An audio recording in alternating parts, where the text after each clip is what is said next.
Retour aujourd'hui donc sur les légendaires automatistes, dont l'un des points culminants évidemment de leur action aura été l'écriture et la parution du fameux Refus global en 1948.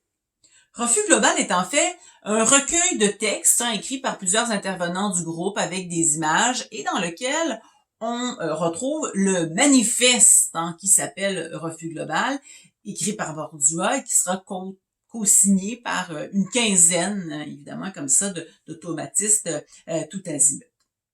Lorsque celui-ci paraît, il a vraiment l'effet d'une bombe, parce que même s'il traduit le désir de liberté de toute une génération, le ton subversif, le propos radical va scandaliser l'élite, c'est-à-dire le gouvernement duplessiste et le clergé qui se sent franchement menacé dans ses convictions les plus profondes.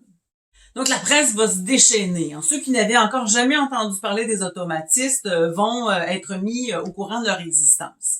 On les boycotte, on les censure, on s'oppose ferme à leurs propositions.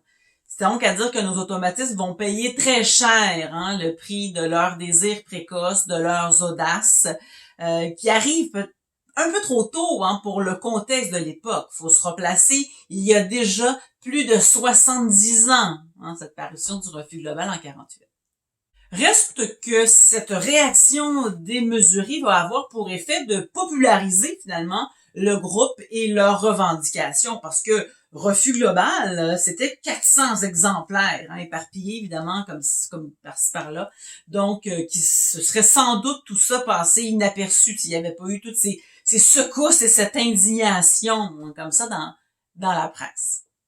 Mais bon, pour l'heure, nos automatistes en subissent le contre-coup et dans les années qui suivent, le groupe va se disperser. Il y a certains qui restent au Québec, puis il y en a d'autres qui vont aller chercher ailleurs, à New York, à Paris, par exemple.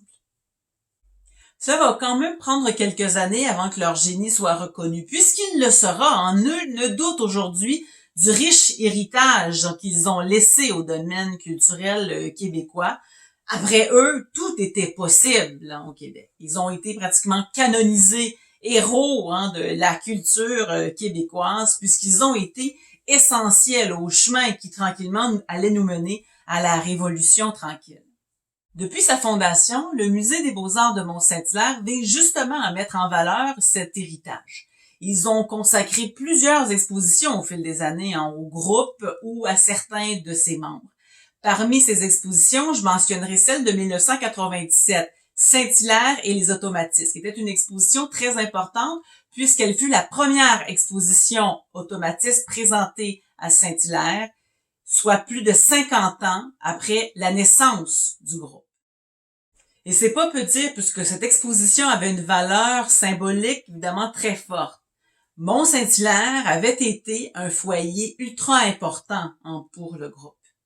C'était pas le lieu où voir les œuvres expressionnistes, mis à part les deux expositions surprises que Bordua va tenir chez lui en 51 et 52.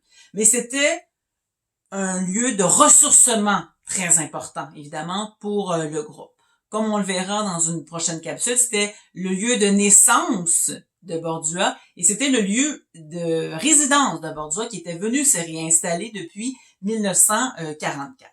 Donc, ces acolytes pouvaient venir fréquenter leur maître, prendre connaissance de ces nouvelles avenues créatrices et ils pouvaient aussi s'inspirer lors des grandes journées ou soirées de discussions interminables que Bordua aimait bien tenir chez lui.